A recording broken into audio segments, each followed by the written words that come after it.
Clinical psychologist Dr. Keitumetse Mashego says societal stigma forces men not to open up about their mental health challenges.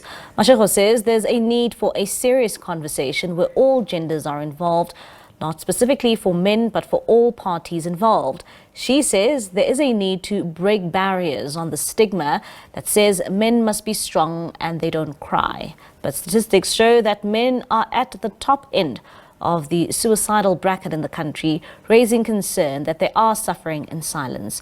Paul Nzimande, a life coach, joins us now via our video link to have more on this conversation. Paul, thank you so much for your time this evening here on SABC News. I mean, breaking barriers, of course, is the conversation that we are talking about today, particularly when it's got to do with men. Why do you think that men are still at the receiving end of suffering from mental health challenges?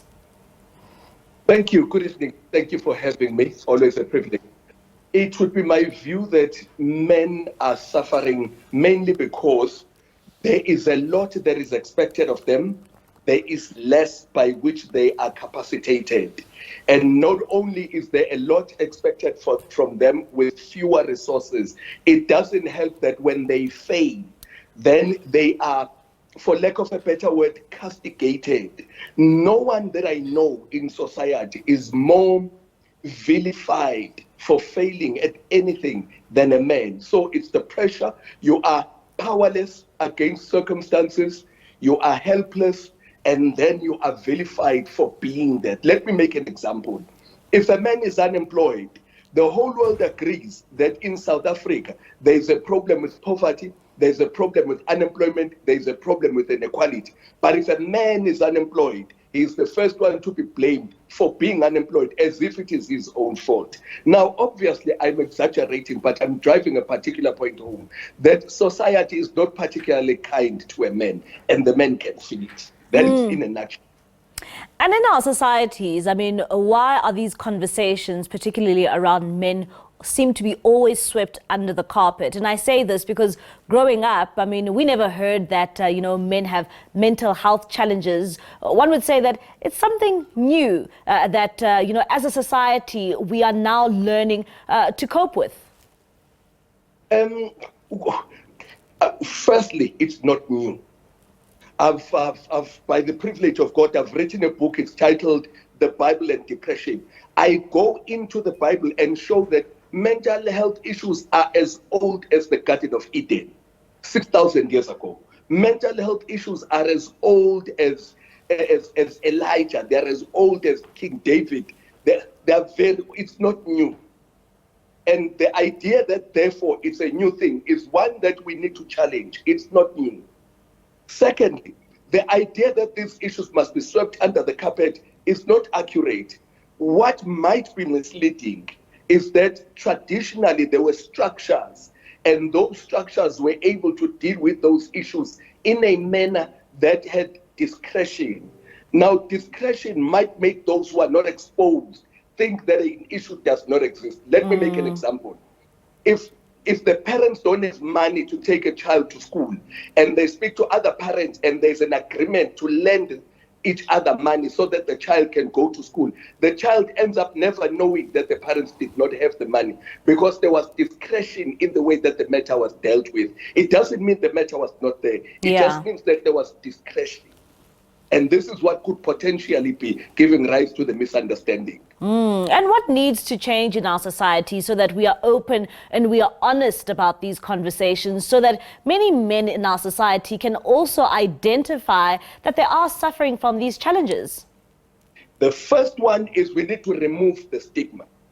It can no longer be a shame to struggle with mental health issues. Like I said, our biblical heroes, men, kings. I mean, King David was a warrior. He was a brave man. But he had mental health challenges, and he confesses to them. We can find many other examples in history of people who struggle. So there can't be a stigma. It's not a sign of weakness. Number two, we must promote dialogue. It cannot be swept under the carpet. Yes, it must be dialogue conducted correctly. It must be facilitated by capable people, but dialogue must continue. Number three, we must encourage healing. At some point, we have to say, We are not talking for the sake of talking. We are talking because we want to find a solution. Let me close on that point by saying something that I feel very strongly about. We must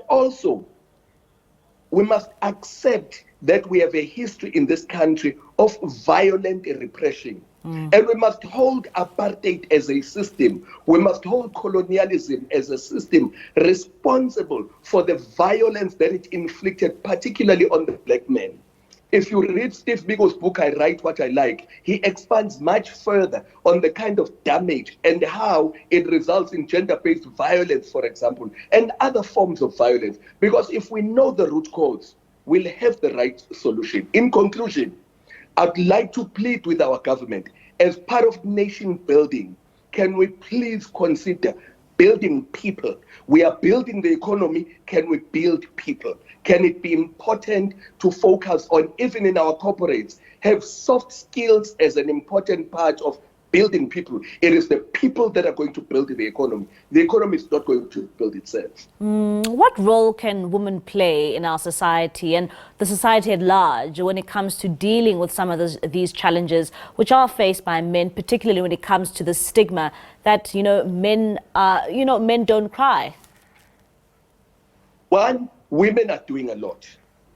When we struggle for whatever reason and we are overcome and we crumble, they always pick up the pieces. They always do.